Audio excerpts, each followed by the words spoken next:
Crowd था, क्या बाबर आजम की इनिंग थी, क्या मैच था, पूरा मसाले से भरा हुआ। और बाबर आजम ने जिस तरह से आज अपनी टीम को जिताया है, यही तो चाहिए था, यही तो इनिंग डिजर्व करते हैं पाकिस्तान के फैंस। यही तो चाहते हैं कि Babar Azam anchor role play करे, बाबर आजम ऐसे ही खेले। बाबर आजम ने 7 चौके लगाए, 1 छक्का भी लगाया। बाबर आजम ने पावर प्ले के अंदर 200 प्लस के स्ट्राइक रेट से भी खेला। बाबर आजम स्कोर लेकर भी चला गया, यानी कि उसके साथ वाले कोई बोल्ड हो रहा है, कोई आउट हो रहा है, बाबर आजम 200 प्लस का स्ट्राइक रेट मेंटेन करके चल रहा है। वो वहां पर चौके मार रहा है जहां पर उसकी टीम को जरूरत होती है। और यही एक पावर प्ले की खूबसूरती होती है। जो भी टीम पावर प्ले को अच्छे से यूटिलाइज कर लेती है, अच्छे से स्कोर बना लेती है, उसने डेफिनेटली जीतना होता है। और 95% 90% ऐसा ही होता है कि जो पावर प्ले में अच्छा करती है वही जीतती है। और जितने भी पीएसएल के मैचेस हुए हैं, इससे भी हमें यही अंदाजा हुआ है कि जो पावर प्ले के अंदर बेहतर खेलता है, जीतता वही है। तो आज पेशावर ज़ल्मी का दिन था। पहले उन्होंने बॉलिंग से सबको हैरान किया और फिर उसके बाद बाबर आजम ने अपनी बैटिंग की वो पुराने वाली झलक दिखलाई। वो विंटेज बाबर आजम नजर आया, जो कि क्राउड था, जो कि 95% बाबर का क्राउड था। जैसे ही वो बाबर कहते थे तो लगता था कि एक बहुत बड़ी ताकत आ गई है। तो बाबर आजम ने आज वो ताकत शो भी करवाई है। बाबर आजम उस तरीके से खेला है, बाबर आजम को जहां तेज खेलना था बाबर आजम तेज खेला है, जहां बाबर आजम को शॉट्स चाहिए थी बाबर आजम ने शॉट्स मारी हैं, जहां बाबर आजम को रोकना था वहां बाबर आजम रुका भी है। और बाबर आजम ने मैच खत्म भी किया है। और उससे बड़ी बात, बाबर आजम ने जीतते हुए मैच खत्म किया है। तो यही तो एक चाहिए होता है कि बाबर आजम जैसा प्लेयर, एक बड़ा प्लेयर, जो कि आप समझते हो कि पाकिस्तान का सबसे बड़ा प्लेयर है, आप ऐसा बिलीव करते हो, उस प्लेयर को चाहिए भी तो यही होता है कि जब उसकी टीम को उसकी जरूरत होती है वो काम आए और वो अपनी टीम को जीत दिलाए, जैसे विराट कोहली जैसे प्लेयर दिलाते होते हैं। तो बाबर आजम ने भी आज वैसी ही इनिंग खेली है, एक मैच विनिंग इनिंग खेली है।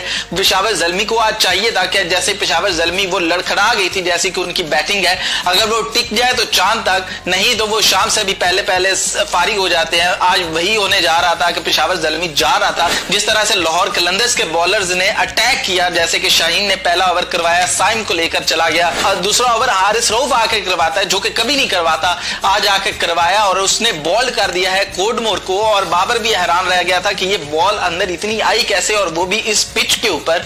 तो हारिस रऊफ और शाहीन एकदम देखकर लगा कि यार ये दुनिया के बेस्ट बॉलर नहीं है। तो पता नहीं पीएसएल के अंदर ही है या फिर इस मैच के अंदर थे, जितना पैशन था, जितना जोश था लाहौर कलंदर के अंदर, वो ये चाहते थे कि मैच जीते, लेकिन स्कोर उन्होंने इतने बना नहीं रखे हुए थे, गलतियां की हुई थी। और वो भी पता नहीं शाहीन कैसे सोचता है, किस तरह से सोचता है, किस तरह से टीम को लेकर चलता है, कि जिस तरह से उसने अपनी प्लेइंग 11 भेजी, जिस तरह से उसने बैटिंग करवाई और फिर सोने पे सुहागा जिस तरह से उसने बॉलिंग करवाई। शाहीन ने पहला ओवर करवाया, विकेट ली, दूसरा ओवर करवाया हारिस ने, उसने विकेट ली, तीसरा फिर शाहीन ने, तो चौथा बंदा तो हारिस का था, लेकिन एक छोटे बच्चे को जिसका पहला मैच था उसको सामने लेकर आ गया। और सामने दूसरी तरफ बाबर खड़ा है और वो बच्चा 2 नो बॉल करवा जाता है। और उसके बाद तो मार उसने खानी थी और बाबर सेट हो चुका हुआ था। तब तक बाबर ने उसे चौके मारे और उसके बाद फिर आप बाद में चाहे ले आते हो, जिसे भी ले आते हो, तब तक एक बार जो आपका डैमेज होना था वो हो चुका हुआ था, वो आपके फैसलों ने कर लिया हुआ था। लेकिन दूसरी तरफ आज पेशावर ज़ल्मी का दिन था, जिस तरह से उन्होंने आज पहले बॉलिंग की है, जिस तरह से बाद में उन्होंने आकर बैटिंग की है। भाई आज बाबर ने हुसैन तलत ने आज वो वाला काम किया है जो कि करना बनता है कि बाबर वो सीनियर प्लेयर है जिसको लेकर जाना है, जिसको चौके भी मारने हैं, जिसको एवरेज में मेंटेन करके रखनी है, जिसको स्ट्राइक रेट भी लेकर चलना है।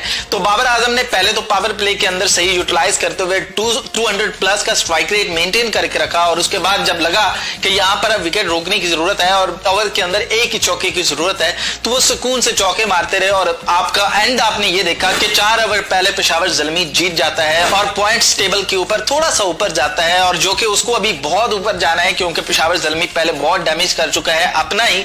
तो अगर पेशावर ज़ल्मी को आप बेस्ट से बेस्ट यहां पर क्रिकेट खेलनी पड़ेगी और बाबर आजम को बेस्ट से बेस्ट देना पड़ेगा, क्योंकि पेशावर ज़ल्मी डिजर्व करती है। और वो ये सोच रही है कि बाबर है उनके पास, वो और कुछ नहीं सोच रहे, बस एक प्लेयर सोच रहे हैं कि बाबर है उनके पास और बाबर लेकर जाएगा। और बाबर जिस तरह से आज लेकर गया है, तो वो जो फैन थे, जो 95% बाबर आजम के फैन थे, आप जो मर्जी कह लो यार, बाबर आजम स्टार है, पाकिस्तान का इस टाइम का सबसे बड़ा स्टार है, कि आज 95% क्राउड उसका था।